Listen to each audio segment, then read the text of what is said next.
Matt Stepp, Dave Campbell's Texas football back here at the Tyler 7-on-7 State Qualifier Tournament. Here with the head coach of those Longview Lobos, Coach John King. Coach, appreciate you taking a few minutes to chat with us while your kids are out here competing. Yeah, well, I appreciate it. Just run a little behind, but glad to see these kids get out here and compete. That's what it's all about. Have a little fun, but compete at the same time and play together as a team. There you go. Now we know the 7-on-7 game is not the big boys aren't out here. The linemen, the defensive and offensive linemen who make football, we know they're not out here. Have you ever submitted a 7-on-7 rule change to the guys about maybe running power in 7-on-7? What do you think? Well, I told our coach last night he may need to put it in, so we can hand it off just in case we need it. But yeah, no, I hadn't had many meetings with the 7-on-7 rule committee, so I think a few things I'd like to talk to them about. There you go. I think it would work, wouldn't you? Don't you? Well, you ought to be able to get an A gap with it. There you go. All right, now looking ahead to 2023 in your Longview Lobos, you just got out of spring football first off, and you got a lot of guys back from last year's team that went 14-1. A great year. I know.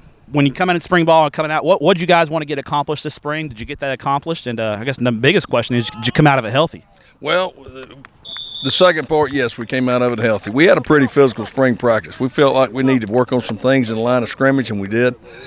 We were without a few kids that were in baseball or track, which is what a great baseball season you guys had. Heck of a baseball year, and that's what you want. You want kids playing multiple sports. We were going to have spring practice whether we had them or not. Yeah. We had enough bodies. We had about 170 kids out for spring practice. We had enough bodies where there were some things that we could get done. We were short in some areas, but the big thing for us every spring is the line of scrimmage, figuring out, who's going to be, the frontline guys, who can be quality backups, who can be interchangeable and things of that nature, because there's always a surprise that you get throughout the offseason. But, we have 43 lettermen back, 12 starters back, so, we've got a pretty experienced ball club there, but there's still some question marks we've got to get answered. And that's why summer strength and conditioning is big, right? There's always like you said, there's always a surprise or two every summer that a kid just kind of grows up and hits that weight room hard and gets that work done and snatches those starting spots. Right? That's why summer's so big, right? No doubt. It's a year-round game, and for us, one thing is go back and evaluate spring practice video and see where we were, what we had. What we can do to change or tweak, whether it's a scheme or a personnel move or something that'll make our football team better. And, there's plenty of video for kids to be evaluated from. We watch it immediately after practice. We watch it the next day with the kids, but we also go back and reevaluate throughout the year. All right, now your ball club in 2023, like you said, you have a lot of experience back, but you're also in a really tough district. I think top to bottom, your district's one of the best in the state. Some of the best running backs in the state of Texas from that district.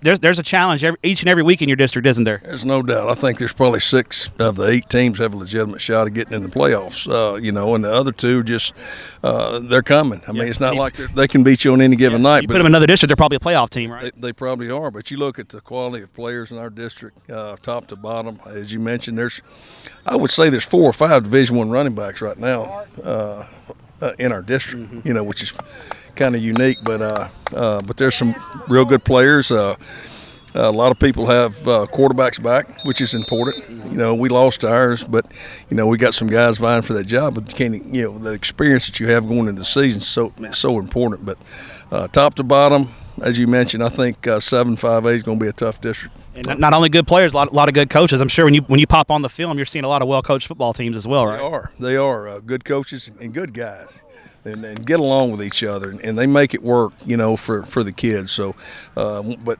our district's tough, but our region's probably even tougher. I would say it's the toughest 5A Division I region in the state. All right, final question. We'll have a little fun with you, Coach. The DCTF crew loves you, and I want to ask you who your favorite DCTF employee is, and who's the lowest ranked? Can you give us your number one and your lowest ranked? One has to start at the top. Adam Hochfelder. Hochfelder? The guy he is the headline for Dave Campbell's Texas football. Probably 75% of the state of Texas doesn't know who the guy is, and he's working behind the scenes. What a great guy. He does sign my checks, so I'll give him that. He signs your checks. I've worked with him on several committees that we served on, whether it's with the Texas High School Coach Association or other things like that. He's always in it for the kids. He is. He's a ref now, too. Now, I don't know if that drops him down a little bit. He's officiating now. Yeah, well, I won't pick him. That may hurt our friendship. All right, who's the lowest ranked? You can tell me. There's no doubt. No doubt. Tepper. It's Tepper, right? Tepper. He is bottom of the barrel. He's a bottom feeder. Nickname him Catfish, I guess, huh? Catfish Tepper. There you go. Well, Coach, let you watch your kids compete today. Appreciate what you do for student athletes in the state of Texas, and good luck in 2023. Thank you. Appreciate you, man.